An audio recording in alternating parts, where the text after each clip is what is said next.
As an edgy internet personality, I'm constantly on the hunt for new viral content that will shock and tantalize my viewers.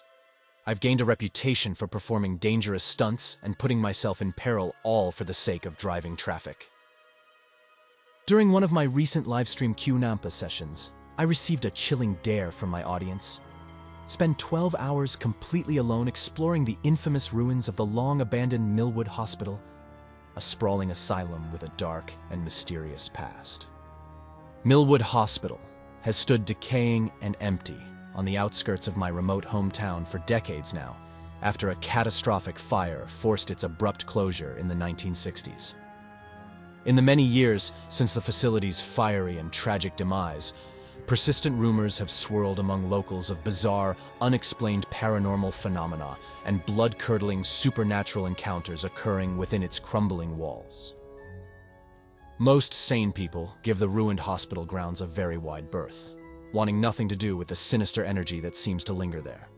But I knew that confronting Millwood's infamous legacy of horrors head-on would make for irresistibly terrifying viral content. Never one to back down from a challenge, I dramatically accepted the dare right then and there on the live stream as my audience erupted into shocked and nervous excitement.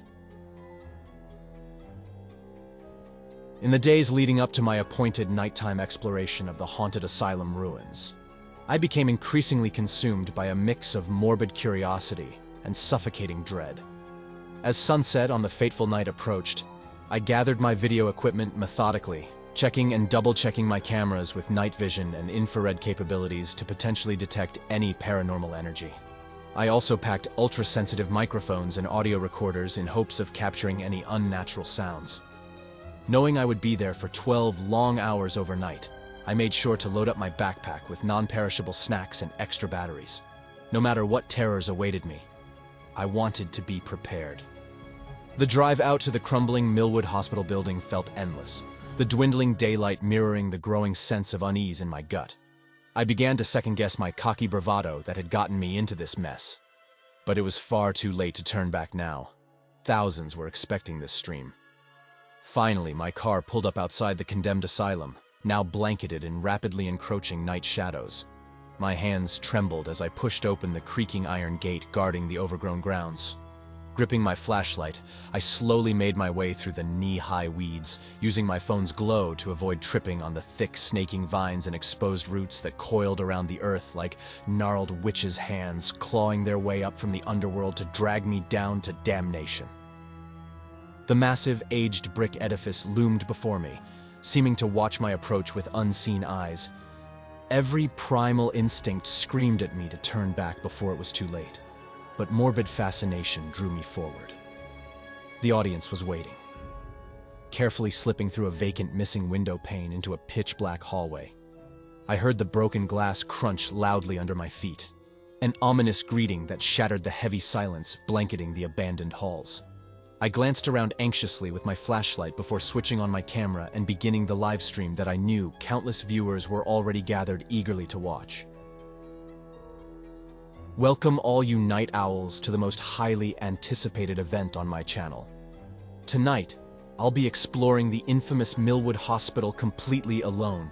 That's right, I'm going solo through 12 hours of darkness in what's considered one of the most haunted places in the entire state. I tried to sound dramatic and brave, but my voice seemed thin and frail as it echoed down the endless, inky black void, dissipating into nothing instead of reaching any living ears.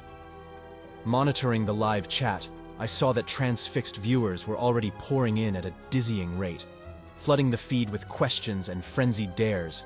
Doing my best to ignore my rattled nerves, I began panning my camera slowly over the hospital's creepy, decaying interior, hoping the infrared night vision would adequately capture all the sordid details.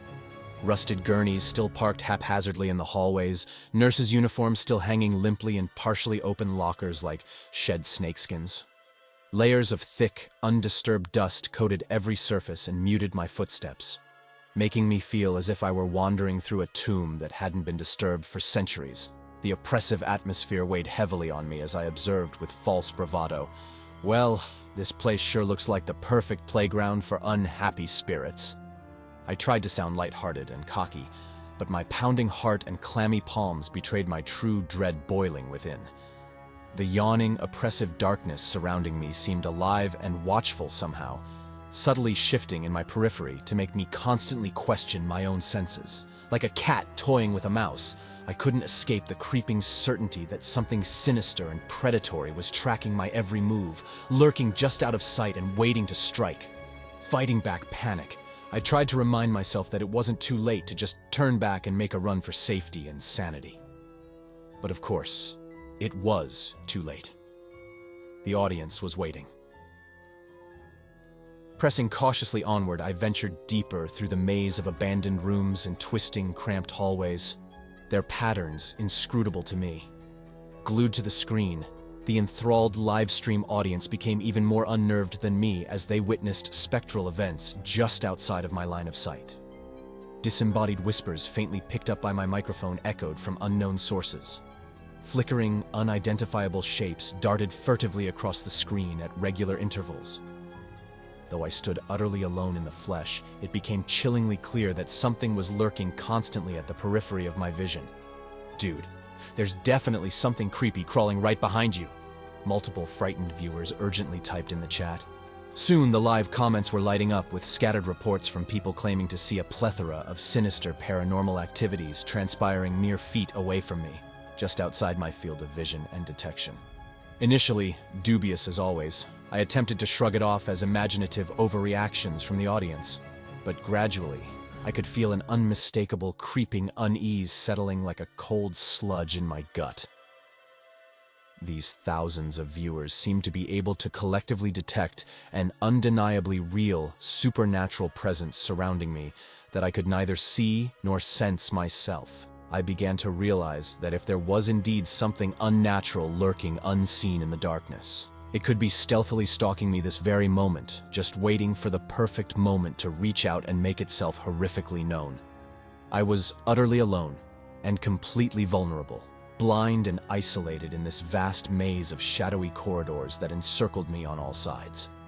My only defense was the audience, faithfully watching over me from their screens and trying to serve as my second pair of eyes in the abyssal void. As much as I wanted to force myself to dismiss it all as my viewers getting carried away with their imaginations, deep down some primal part of me sensed the chilling truth of the matter. This place was undoubtedly steeped in centuries of malevolent evil saturating its very being. Something ancient and enraged still clung to existence within these crumbling halls, potentially lurking mere inches away from me, just simmering out of sight. As I forged deeper into the increasingly claustrophobic maze of abandoned rooms, my faltering courage was put to the test when I came upon a dust-choked pediatric wing that was in even worse decay than the rest of the building. Peering in through a doorway, I swept my camera over the grim scene. Tiny cracked cribs still lined the walls, overturned and broken. Tattered storybooks and molded toys were scattered about, painfully painting a clear mental picture of the many poor souls of children who had once briefly called this place home before meeting unspeakable fates. In my mind's eye, I could envision the sterile rooms transformed, filled with the fleeting laughter of ill-fated children finding scant moments of joy and comfort before their young light was brutally extinguished forever. A thick, ominous psychic energy permeated the air, as if the spirits of the little ones were still gathered there, softly crying out silently in the darkness to be noticed, pleading for their short-lived existence to be remembered and validated. When I staggered upon the charred remains of the defunct hospital's infamous burn unit, my quickly fraying fortitude was pushed past its brink. Peering inside, my unsteady camera light illuminated the full extent of the fire's merciless wrath. A heavy odor of smoke still saturated the air despite decades past. The walls bore gaping black scars from the ravenous flames, patterns reminiscent of hellish cave paintings scribbled by our primal ancestors attempting to depict the underworld. Any furnishings left behind were merely skeletal impressions of a bed frame or table, burned into the floor where they had collapsed into cinders and ash. This was the point of no return, where all hope of salvation turned to smoke and blew away. Based on the local folklore surrounding the hospital, the fire that eventually consumed this wing and forced the facility's closure and abandonment originated somewhere in this very unit, though the exact details remained lost to time. All that persisted were whispers of a tragedy and cover-up that hung over the Millwood tragedy like a cloud of cursed smoke. These rooms felt steeped in a profound suffering beyond human comprehension, almost like being at the bottom of a deep burning mine where the air itself is toxic. As I lingered there, the temperature inexplicably seemed to plummet until I could see my panicked breath turn to wispy vapor. Merciful numbness set in as it became clear I had glimpsed behind the veil, shrouding realities too dark for fragile mortal minds. There could be no turning back now. During this entire ordeal, the enthralled audience had continued watching over my feed with morbid anticipation. Beholden as their unwilling demonic tour guide through hell's antechambers, I remained oblivious to the ominous spectral occurrences they tried to warn me about in the chat. Misty humanoid shadows gathered in the background, barely visible on the night vision display, floating orbs that manifested then blinked out of existence when I scanned the room seeking their source. At one point as I filmed, thousands of viewers became unnerved in unison, frantically typing that an impossibly tall silhouette stood motionless at the end of the hallway behind me, too dark to be natural, and seemingly peering straight into their souls through the screen. Of course, by the time I swiftly turned to confront this entity, it had vanished like a mirage. Ignoring the increasingly panicked pleas from viewers for me to flee for my life while I still retained my sanity, I once again forced myself forward. I had come too far now to turn back. There were sins buried here desperate to see the light of day again. Midnight fast approached. Though the concept barely held meaning in the haunted hellscape I aimlessly drifted through. My tenuous grip on time and space slipped further when the livestream began glitching unexplainably. The video and audio cut in and out at random intervals with no pattern or warning, creating a strobe effect that left disoriented gaps in reality. During these brief bursts of connection, the transfixed audience bore witness to the full extent of the nightmare dimension materializing around me. Swirling spirits and shrouded entities orbiting with ill intent, voices and sounds that defied explanation. But in the moments when the feed blinked out into oblivion, anything could be lurking just before me, cloaked in that skin-prickling void. When the connection stabilized briefly, the chat filled with panicked eyewitness accounts of roaming ghosts the viewers could perceive gathering around me. A hunched crone of a nurse wandering aimlessly down the hallway, leering with hungry eyes when she drew near. Faceless children huddled together and trembling in the corner of rooms whenever I entered. And most alarmingly of all, an imposing tall man draped in shadows who the audience claimed fixated directly on them through the screen. Not moving, but exuding an aura so dark and primeval that several people fled the stream, too frightened to watch any longer. Of course, I remained blind to these increasingly dire warnings from beyond, oblivious to the true nature of what I had stirred up with my foolhardy quest. The burned ward where so much suffering took place was unleashing its full supernatural fury. While the audience observed helplessly, I blundered heedlessly on whenever the feed stabilized, drawn like a moth to flame further down this hallway with no end. My spirit worn ragged, I should have embraced the abyss when the livestream fully cut out, enveloping me in darkness much preferable to the horrors I knew lurked just outside of sight. But against all self-preservation, I trudged on in stubborn defiance. There was no going back now, only forward into the void before me. When my phone vibrated unexpectedly, I nearly cried out in alarm before realizing it was merely a text notification.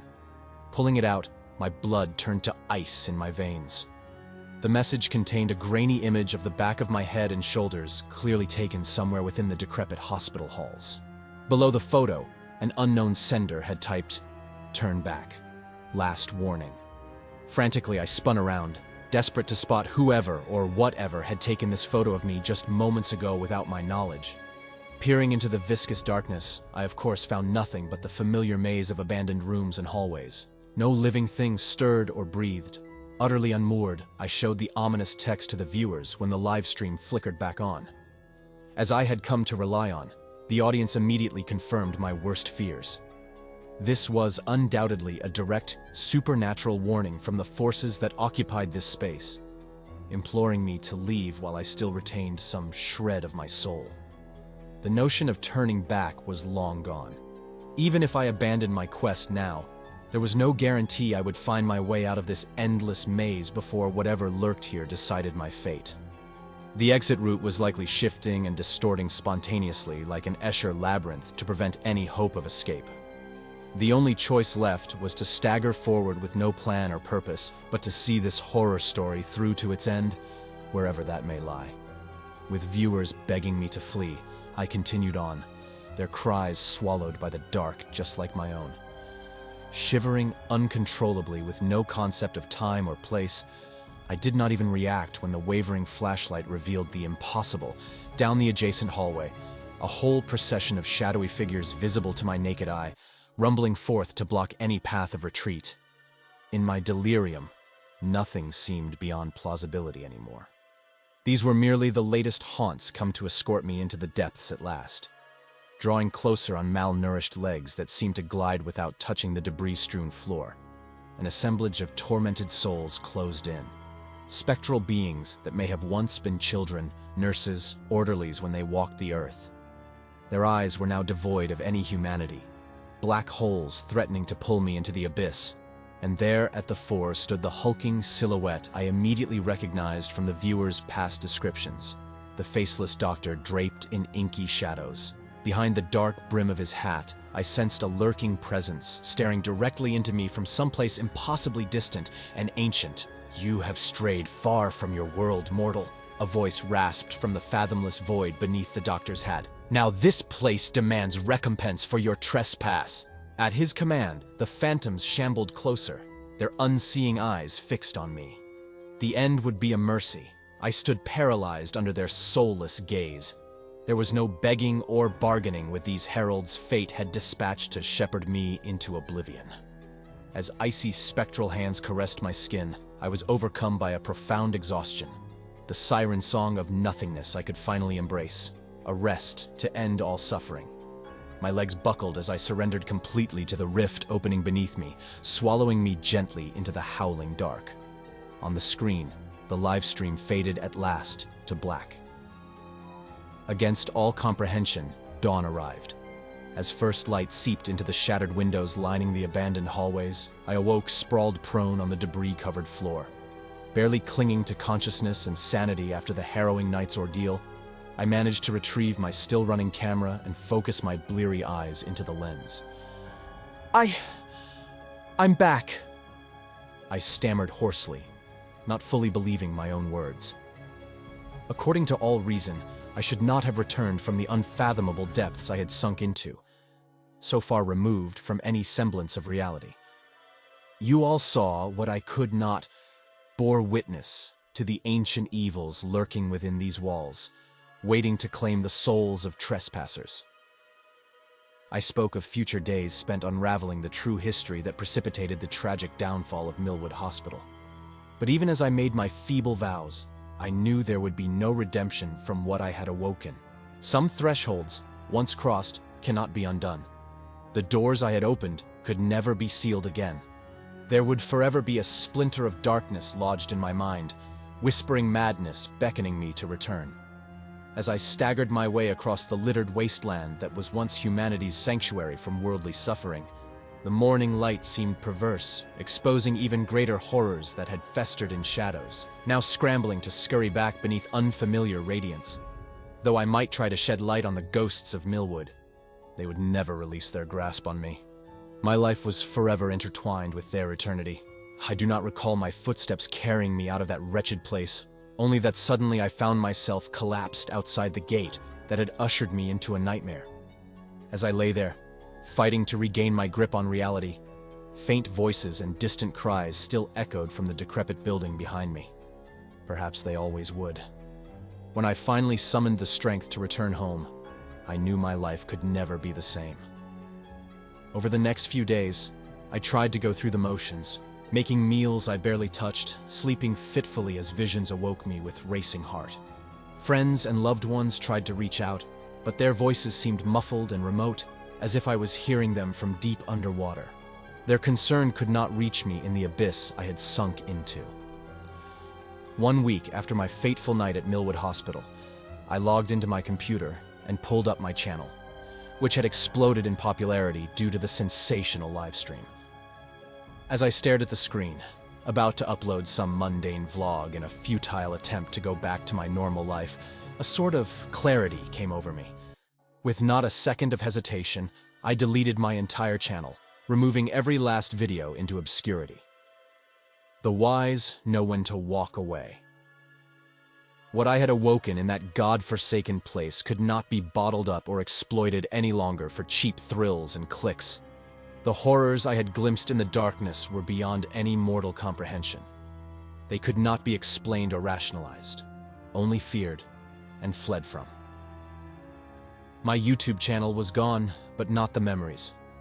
Not the lurking chill that told me I had merely glimpsed the barest surface of what festered in this world and others. As I shut down the computer, I knew I had seen behind the veil, shrouding true madness. While other ambitious fools pursued fleeting fame by flirting with darkness, I wanted no part of it. The things I had witnessed, if revealed fully, would shatter even the most courageous minds. From now on, I would keep my eyes cast down to the ground, not seeking to glimpse the infinite dark spaces that gaped just out of sight. I wished all those drawn to the supernatural to learn from my warning, not my example. The horrors I had unleashed could never be contained again. May God have mercy on my soul.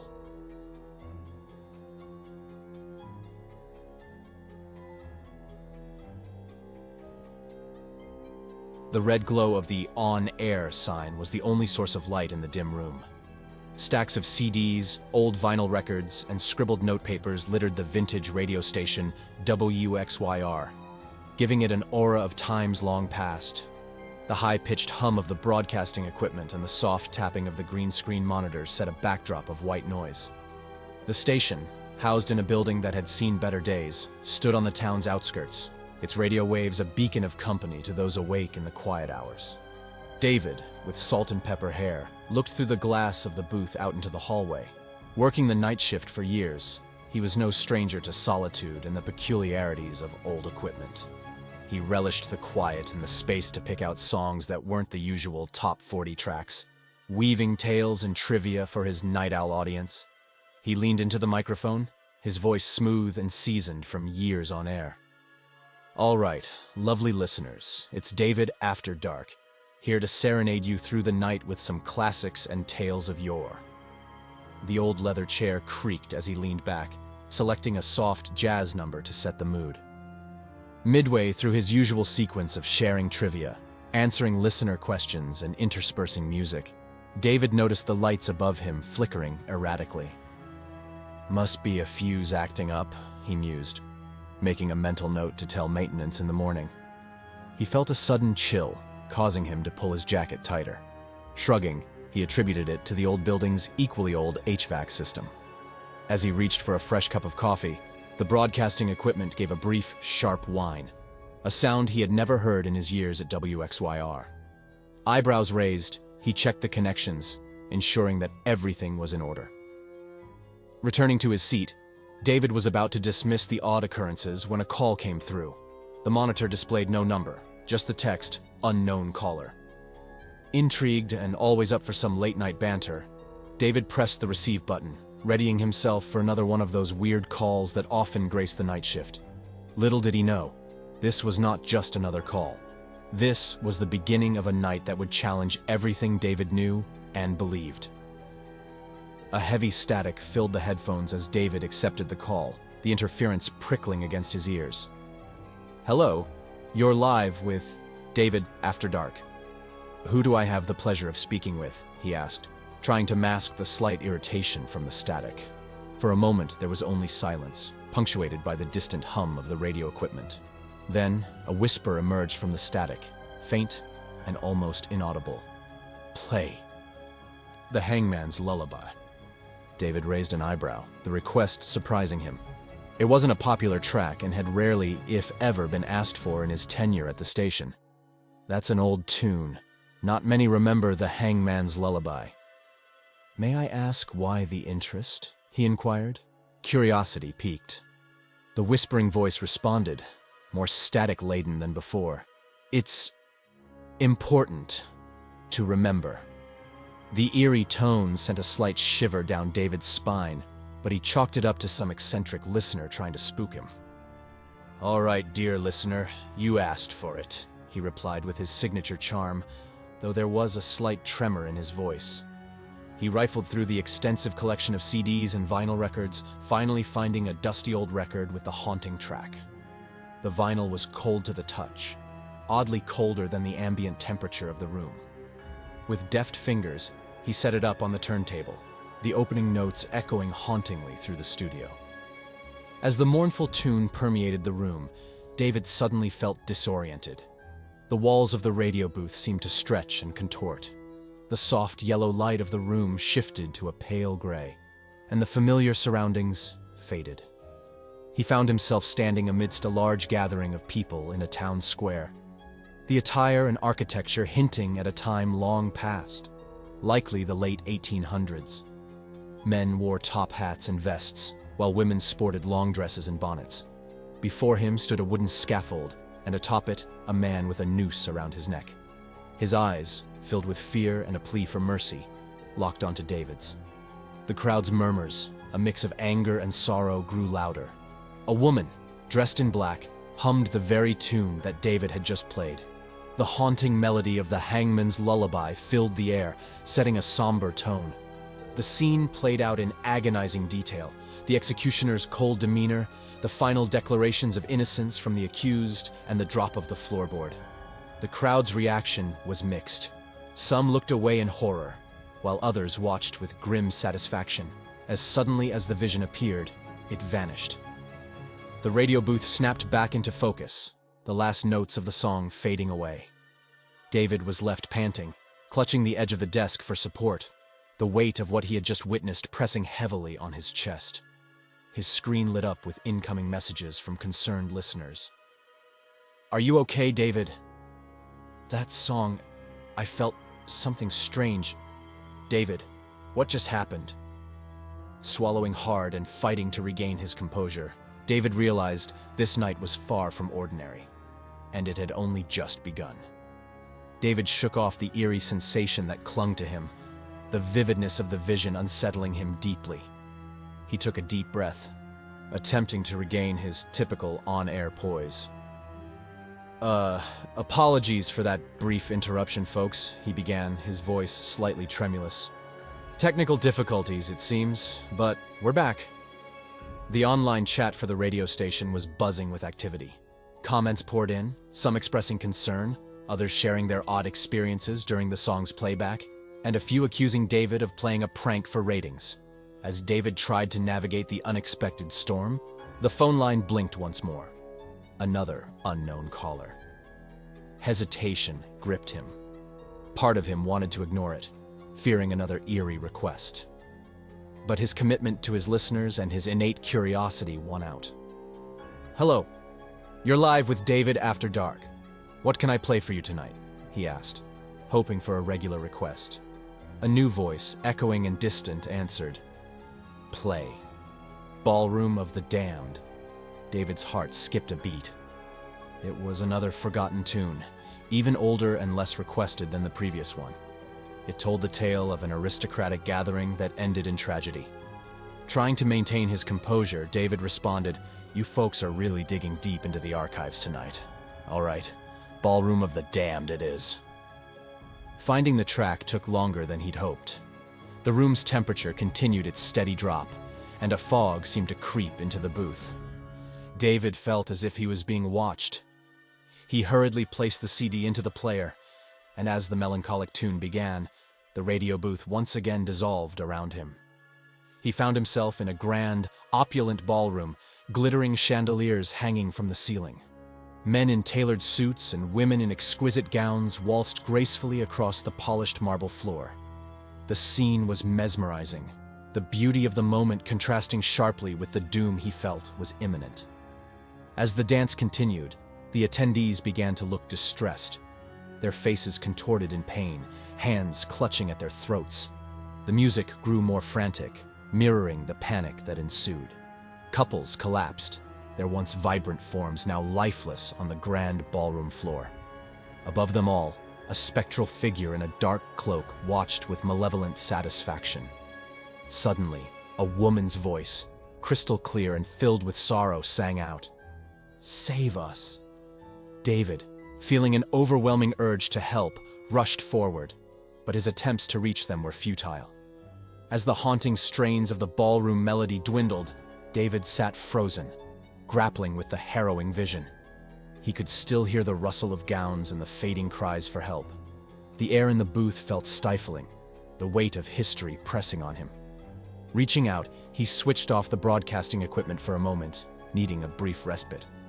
He pulled out a small notebook from his drawer, scribbling down details of the visions, determined to uncover the truths behind these spectral requests. Little did he know, the night was far from over, and more phantasmal frequencies awaited him. Still reeling from the consecutive supernatural experiences, David tried to ground himself. He brewed a strong cup of coffee, the familiar ritual calming his nerves. He then decided to keep the broadcasting equipment off for a moment longer, allowing himself time to think and regain his bearings. The notebook lay open in front of him, the scribbled accounts of the visions serving as undeniable evidence of their reality. David pondered upon the implications. Each song seemed to link back to the town's history, unveiling dark, tragic moments long forgotten. Who were these callers? And why were they so desperate to have their stories told? His contemplation was interrupted by the red blinking of the phone line, signaling another call. This time, David hesitated, but the pull of the unknown, the need to uncover the entire truth, compelled him to answer. "David, after dark," he greeted cautiously, awaiting the next request. A muffled voice, tinged with sadness, responded, "Will you play Miner's Descent for us?" David instantly recognized the title. Miner's Descent was a dirge, a mournful piece commemorating a tragic mining accident decades ago. The details were sketchy, but rumors told of miners trapped deep below, their cries echoing for days before silence took over. "All right," David replied with resignation, bracing himself for what might come next. As the sorrowful notes began to play, the world around him shifted once again. This time, he found himself in a dark, confined tunnel. The smell of damp earth and sweat filled the air. Dim lanterns revealed the silhouettes of miners, working diligently, their pickaxes creating a rhythmic melody against the rock walls. A sudden rumble echoed, followed by deafening sounds of collapsing earth. Dust and debris filled the air, making it almost impossible to breathe. David felt the same panic and suffocation the miners experienced. He could hear their desperate prayers, the cries of men calling out for loved ones, and the futile attempts to dig their way out. In the midst of this chaos, a young miner, no older than 20, approached David. His coal-covered face was streaked with tears, and his eyes held a depth of despair. "Help us, please," he pleaded, extending a dirt-streaked hand. David, overwhelmed with empathy and helplessness, reached out, trying to grasp the young man's hand. But as their fingers were about to touch, the scene began to dissolve. Back in the booth, David was met with the fading chords of Miner's Descent. The sheer emotional intensity of the vision left him drained. The young miner's pleading eyes were imprinted in his mind. He took a deep breath, realizing that each song wasn't just a ghostly request, but a plea for acknowledgement, a call to remember the souls and stories lost in the sands of time. Determined to honor these memories, David prepared himself for the next chapter of this haunting night. The digital clock on the radio booth's wall displayed 2:33 a.m., its neon green digits piercing the room's dim ambiance. David took a moment to drink in the room's relative normality, to ground himself in the present after the emotionally taxing visions. He went live, his voice breaking the radio silence. "To those still with me on this peculiar night, thank you for joining me on this journey through our town's untold histories. Please bear with me as we navigate these unfamiliar waters together." But as he spoke, another call came through. With a sigh of resignation and a mental bracing, David answered, "You're on with David After Dark. What can I play for you tonight?" A soft, melancholic voice responded, "Will you play Lover's Leap for us?" The title sent shivers down David's spine. The tale associated with Lover's Leap was one of the most tragic love stories of the town. It spoke of two young lovers from feuding families who, unable to bear the weight of the world against their love, took their own lives by jumping from the town's highest cliff. With a hesitant nod, David located the track and pressed play. As the heart-wrenching melody began, the world around him transformed once more. He found himself on a fog-laden cliff, the moonlight casting long shadows on the rugged terrain. Ahead, he saw two figures, a young man and woman, their hands intertwined, standing at the very edge. The wind carried snippets of their conversation to him, whispers of undying love in a world that would never understand. Moved by the depth of their emotions and the impending tragedy, David attempted to approach them, to intervene. But some invisible force held him back, forcing him to remain a mere observer. The lovers shared a final embrace, their tearful eyes locking onto each other's as they took the fateful step off the cliff, disappearing into the mist below. The gut-wrenching feeling of witnessing their descent snapped David back to reality. His heart raced, and a tear escaped his eye, the gravity of the tragedies he had witnessed weighing on him. Regaining his composure, David addressed his listeners. Tonight is a journey through our town's heart and soul, its highs and lows, and the stories that shaped it. Stay with me as we honor the memories of those who came before. Determined to provide these lost souls the acknowledgement they yearned for, David steeled himself for the next call, the next tale, the next leap into the past. The early hours of the morning continued to unfold with an uncanny heaviness in the atmosphere. The radio booth, typically David's sanctuary, now felt like a trap. With each haunting melody and its accompanying vision, David felt as though he was drowning in the weight of the town's forgotten past. As the moments ticked by in quiet anticipation, David found himself growing apprehensive. What history would be unearthed next? And would he be able to bear it? His musings were interrupted by another call. Without waiting for his usual greeting, the voice on the other end, urgent and desperate, demanded, "Play Fire in the Carnival." David's heart sank. He was familiar with the tales surrounding that song, stories of a carnival in the late 1950s that ended in a devastating fire. Many had lost their lives, trapped within the inferno, their joyous laughter replaced with terrified screams. Determined to maintain some semblance of control, David responded, "I appreciate your request, but I'd like to take a moment to reflect on the stories we've shared tonight. Let's give the souls a moment of silence before we continue." But, despite David's protests, the haunting melody of "Fire in the Carnival" began to play on its own accord. The controls in front of him seemed to move by themselves, and David could only watch in horror. As the tune filled the air, David found himself amidst the carnival's vibrant festivities. The colors, the lights, the euphoria of families enjoying rides and games. It was a scene straight out of a fairy tale. But the merriment soon turned to terror. Flames began to rise, slowly at first, then consuming everything in their path. The scent of burning wood and the cacophony of desperate cries filled the air.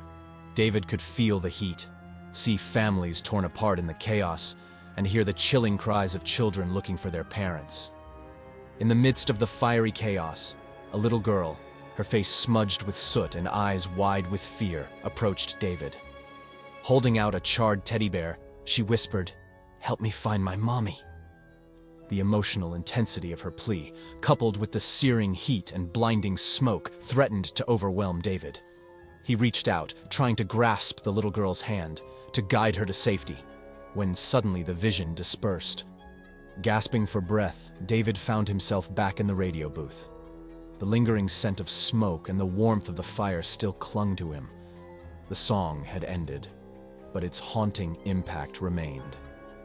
Feeling more determined than ever, David realized that he couldn't simply be a passive observer. He had to actively engage, to find a way to appease these restless spirits and to bring their tales to light. It was not just about honoring the past, but about finding a way to heal both the town's and his own tormented soul. David's thoughts raced. The consistent theme of these spectral requests was clear: unresolved pain, lost memories, and desperate pleas for recognition. The spirits, bound by their tragic fates, sought closure through the only means they knew: the haunting melodies that encapsulated their stories. Feeling trapped in this relentless cycle, David pondered his next steps. If these spirits sought acknowledgement, perhaps there was a way he could grant them peace without plunging himself further into their traumatic pasts. His train of thought was broken by another call.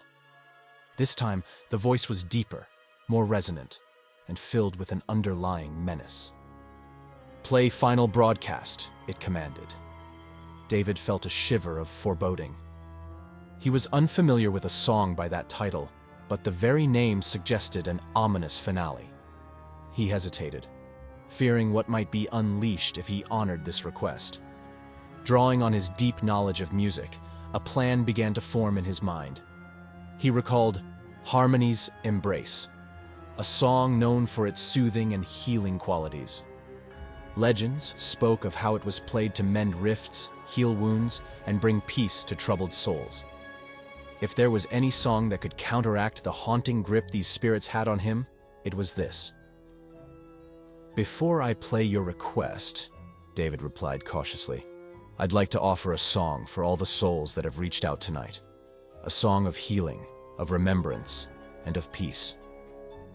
Without waiting for a response, David quickly located the track and let the harmonious notes of Harmony's Embrace fill the booth. The song's ethereal tones seemed to resonate with an otherworldly power. As the music played, a transformation began. The booth's oppressive atmosphere started to lift, replaced by a sense of tranquility. Ethereal wisps, manifestations of the spirits who had made their requests, began to appear. They swayed to the music, their forms slowly becoming more serene. The sorrow and pain that marked them began to fade, replaced with expressions of gratitude and peace. The malevolent force that had demanded the final broadcast resisted, its form darkening and contorting. But as Harmony's Embrace reached its crescendo, even this spirit began to succumb, its darkness being overtaken by light. The song ended with a profound silence. David, exhausted yet filled with a newfound purpose, realized he had turned the tide, giving the lost souls the peace they so desperately sought. But the night was not over, and David knew he had to address his listeners, to share the tales of these spirits and ensure their stories lived on, never to be forgotten again. The eerie quiet that followed Harmony's Embrace felt both restorative and daunting. The clock's luminescent numbers now read 4:15 a.m. David took a deep breath, feeling the weight of responsibility to both the spirits and his loyal listeners. He turned on his microphone, his voice filled with emotion. "To those of you who have stayed with me through this surreal journey, I cannot express how grateful I am for your company. Tonight, we've traversed the depths of our town's history, walking alongside the souls that once graced our streets, laughed in our homes, and faced tragedies that were lost to time." As dawn's first light began to seep into the studio, the events of the night seemed almost dreamlike. But David knew better. The notebook, filled with scribbles and the residual emotions, made it all too real. Listeners began calling in, sharing their own experiences of the night. Many spoke of feeling an unusual connection to the stories, some even realizing they were descendants of the very souls that reached out. An outpouring of emotions, from sadness and fear to gratitude and determination, filled the airwaves. As the night shift neared its end, David made a pledge. WXYR will be starting a new segment dedicated to uncovering and sharing the rich and often hidden histories of our town. We will honor those who came before us, ensuring their stories, their lives, and their lessons are never forgotten. The on-air light dimmed as the morning DJ, Lisa, entered the studio. She had been listening on her way in and was in awe of David's harrowing experience. Their exchange was brief but filled with mutual respect.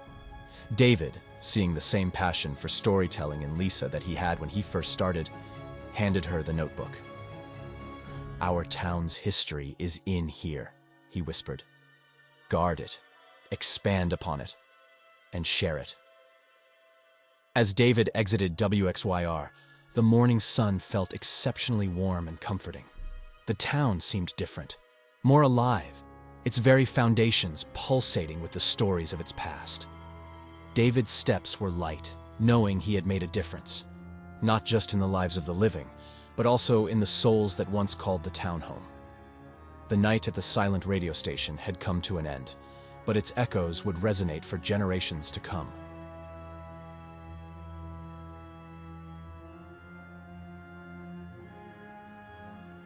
Rain pelted against the windows of the Last Stop Diner, a cozy establishment that sat at the very edge of the sleepy town of Elmsworth.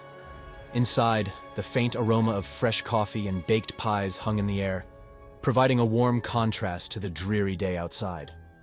Alex, a college student with raven black hair and curious hazel eyes, sat at the counter, nursing a mug of hot cocoa. The break from school had brought him back to his childhood town, a place filled with memories and tales that seemed like echoes from another life. As he sipped, he couldn't help but eavesdrop on a conversation from the booth behind him. Two elderly gentlemen, Mr. Clark and Mr. Thompson, locals who frequented the diner, were deep in conversation. "You remember the old Bradley Arcade down by Miller's Creek?" Mr. Clark's voice was husky, tinged with nostalgia. "Ah, yes. Before it closed down." "What was that game?" "Phantasmata Error?" Mr. Thompson mused, his eyes cloudy with recollection. "That's the one. Rumor was it had unusual properties. Players said it felt too real, too immersive." Mr. Clark whispered, a hint of trepidation evident. Alex's interest was piqued. Being a gaming enthusiast, the allure of an old, possibly haunted arcade game was irresistible. He decided to interject. "Pardon my intrusion," he began, turning to face the elderly duo. "But I couldn't help overhear. Phantasmata Error. I've never heard of it." Mr. Thompson, a glint of mischief in his eyes, leaned in. "Not surprising. After the incidents, the game vanished. Some say it was destroyed, others believe it was locked away." Mr. Clark nodded gravely, adding, "A few players, they just disappeared. Some said they got too engrossed, couldn't separate the game from reality." Chills ran down Alex's spine, but his intrigue only grew. An arcade game tied to the very fabric of the town's folklore, with layers of mystery? It was an opportunity too captivating to pass up. As he left the diner, his mind buzzed with possibilities. The old Bradley Arcade was just a short walk away. Derelict and forgotten, it might still hold the key to unraveling the enigma of Phantasmata Error. Little did he know, his innocent curiosity was about to plunge him into a world where the lines between game and reality blurred, and every move could have consequences that echoed in both realms. Elmsworth had undergone significant changes over the years, but the old Bradley Arcade stood frozen in time. Its once vibrant neon sign now lay faded, the paint chipped, and the entrance draped in a thick layer of dust and cobwebs. Alex approached the derelict building, the memories of younger days spent playing games and sharing laughter with friends echoing in his mind. The front door was slightly ajar. Pushing it open, a rush of stale air, filled with the musty scent of old leather and electronic decay, greeted him. The interior was shrouded in darkness, save for the occasional shafts of light that broke through the boarded-up windows, revealing rows of abandoned arcade cabinets. Alex's heart raced as he moved deeper into the arcade, his flashlight revealing faded game titles and out-of-order signs. Somewhere in the background, the soft drip of water echoed, punctuating the silence. As he navigated through the maze of cabinets, something caught his eye. A faint blue light emanating from a distant corner. Drawn to it, Alex made his way over, and there it stood, its design unlike the others. Phantasmata Error. The game seemed to hum with an energy of its own. Its screen flickered intermittently, showcasing pixelated images of landscapes, characters, and eerie symbols.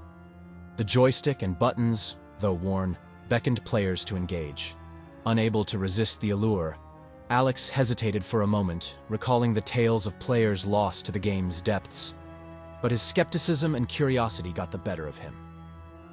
"It's just a game," he muttered to himself, inserting a coin he found on the cabinet's ledge. The screen lit up more brightly, and a chilling, synthesized voice echoed, "Welcome, player. Prepare to enter the realm of Phantasmata." As Alex began to navigate the game's opening level, a strange sensation overtook him. The air grew colder, and the boundaries of the arcade seemed to blur. The game's graphics, though primitive, began to feel more vivid, more tangible. Outside of Alex's awareness, the entrance to the Bradley arcade slowly closed on its own, sealing him inside. The line between the digital realm of Phantasmata Error and the tangible world of Bradley Arcade was becoming perilously thin, and Alex was right at its epicenter, teetering on the edge of a reality he could neither comprehend nor anticipate. The game's environment transformed into a chillingly accurate replica of Elmsworth. However, this virtual town was tinged with an eerie, monochromatic palette, casting everything in shades of blue and black. The usually bustling town square was silent, save for the distant echoes of what sounded like church bells ringing mournfully. As Alex's in-game character moved through this digital Elmsworth, it became clear that the challenges were not typical arcade enemies or puzzles. Instead, they were moments from the town's history, distorted by time and memory. He came across a digital representation of the Last Stop Diner, but inside, the patrons were frozen. Their faces void of any emotion, their movements looping in repetitive patterns. Trying to interact with them resulted in distorted whispers, each hinting at events or secrets from the past. However, it wasn't just the environment that felt unsettling. Alex could feel real sensations, the chill in the air, the texture of virtual objects he touched, even the weight of the digital coins he collected. Deep within the game, a level titled Bradley's Descent loaded. Here, Alex found himself navigating the very arcade he was physically in. The virtual arcade was a labyrinth of mirrors, each reflecting different moments of the past. Some showcased children laughing and playing, while others reflected desolate scenes of gamers who looked lost, their expressions hollow and filled with despair. As Alex delved deeper, he began to uncover fragmented memories, each tied to the mysterious creator of Phantasmata Error. These memories painted a story of a genius programmer named Arthur Bradley, the original owner of Bradley Arcade, who became obsessed with creating a game that blurred the lines between reality and the digital realm. But the game was more than just a blend of memories. Shadowy figures roamed the digital Elmsworth, lost souls, players of the past who'd become trapped within the game's code. They would occasionally approach Alex's character, their messages cryptic. Find the exit. Trust no reflection. Or free us. Meanwhile, in the real world, Jamie, Max, and Lisa, worried about Alex's prolonged absence, decided to investigate. They were drawn to the Bradley Arcade by a shared sense of foreboding. Upon finding the entrance sealed, they began searching for another way in, their concern growing with every passing moment. Back in the game, as Alex navigated the twisted reality of Phantasmata Error, a recurring symbol began to appear, a broken hourglass. With each sighting, the synthesized voice would intone, "Mend time, restore balance." Piecing together the fragmented clues, Alex realized that Phantasmata Error was more than a game. It was a trap, a purgatory for lost souls, and the broken hourglass was the key to freeing them, and himself. But as he raced against time, the shadows grew more aggressive, the line between the game and reality thinning even further, pulling him deeper into the digital abyss. In the real world, Jamie, Max, and Lisa managed to pry open a back door leading into the arcade. The interior was dark and quiet, with only the soft hum of Phantasmata Error filling the room. They spotted Alex, his face pale and eyes locked onto the screen, hands moving mechanically over the controls. "Alex!" Lisa exclaimed, rushing over. But her voice seemed not to reach him. He was deeply engrossed, trapped in the game's sinister grip. Max, having brought along a bag of tools anticipating they might need to break in, began trying to disconnect the game, hoping to snap Alex out of his trance. But as he reached for the power cord, he received a sharp electric jolt, throwing him backward. "We can't force it," Jamie deduced. "We have to get him out from the inside." Deciding on a risky plan, Jamie sat at the adjacent arcade machine and inserted a coin. As the game loaded, Jamie found himself within the same digital Elmsworth, the environment as chilling and otherworldly as Alex had experienced. While Jamie ventured forth in search of Alex's character, Lisa tried to keep an anxious watch over both of them in the real world, communicating with Max, who was recovering from the shock. Within the game, Jamie's character soon encountered the haunting shades of former players.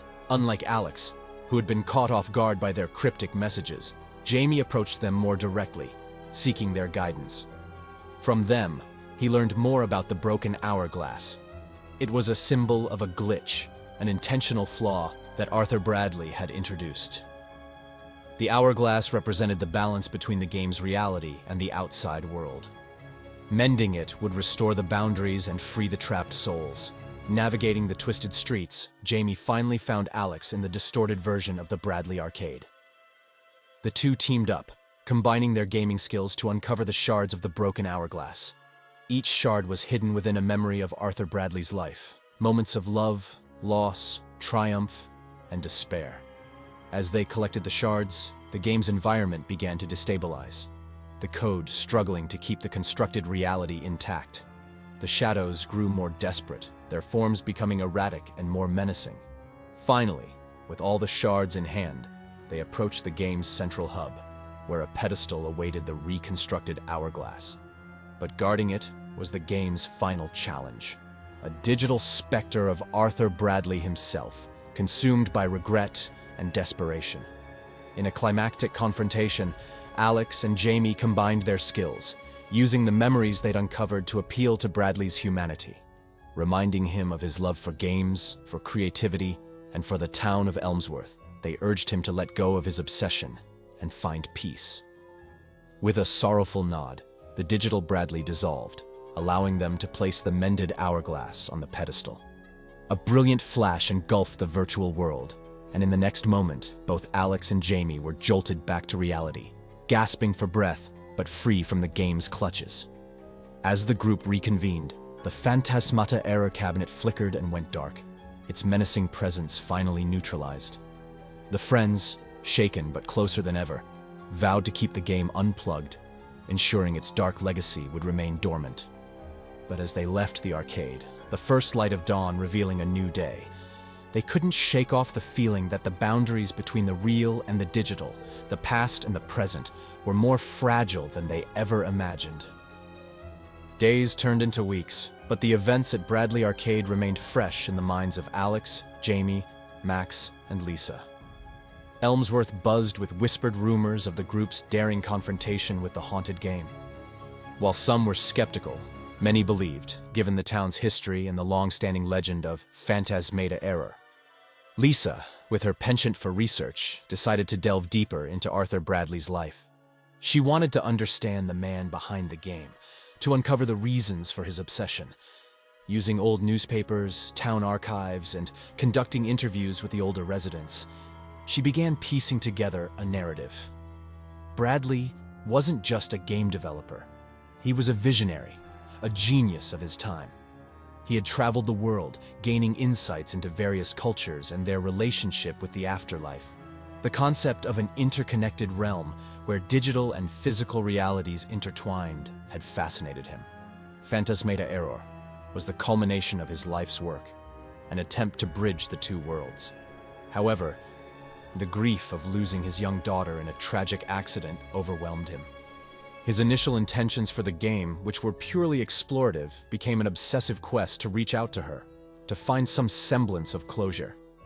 Alex, grappling with the residual emotions from his time inside the game, started attending therapy. The blurred lines between reality and the digital realm, the weight of Bradley's memories, and the pleas of the trapped souls had left an indelible mark on his psyche. He often had dreams where he wandered the monochromatic streets of digital Elmsworth, trying to differentiate between shadow and substance. Jamie and Max, on the other hand, took a more hands-on approach to coping. They decided to restore and reopen the Bradley Arcade. Instead of shunning its dark past, they embraced it, turning the arcade into a memorial of sorts.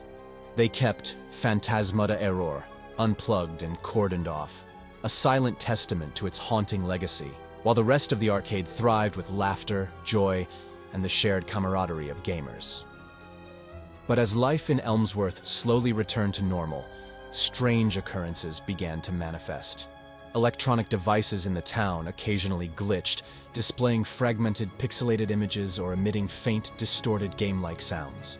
While most dismissed them as mere coincidences or technical faults, the group couldn't help but feel that the residual energy of phantasmata error lingered. One evening, as dusk settled and the neon lights of the restored Bradley arcade came to life, a mysterious figure was seen standing outside the arcade's entrance. An elderly man, bearing a striking resemblance to the archived photos of Arthur Bradley.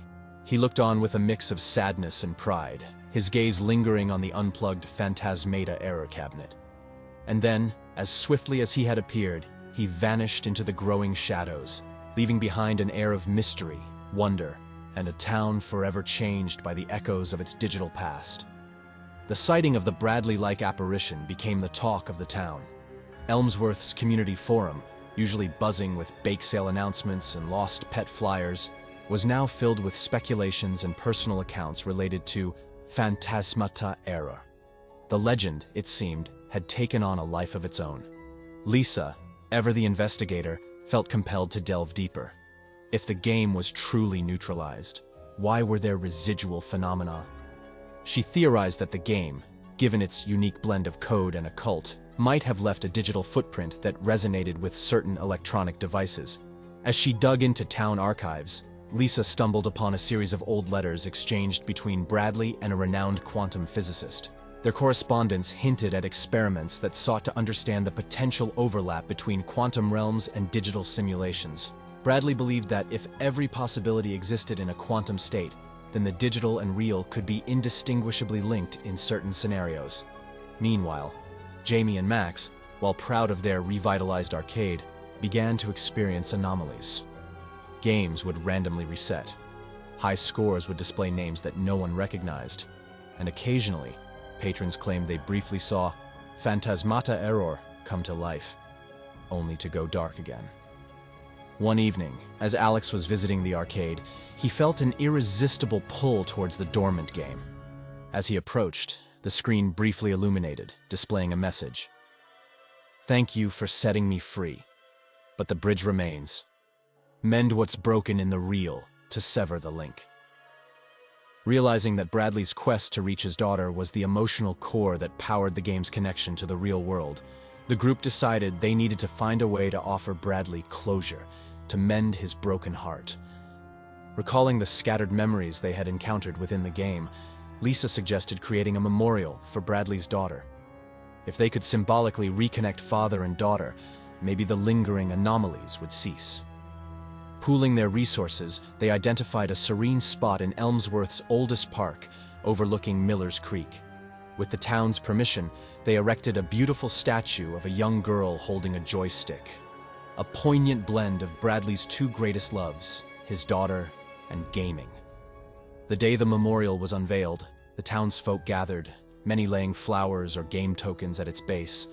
As the sun dipped below the horizon, casting the statue in a soft golden hue, the electronic disturbances that had plagued Elmsworth began to subside.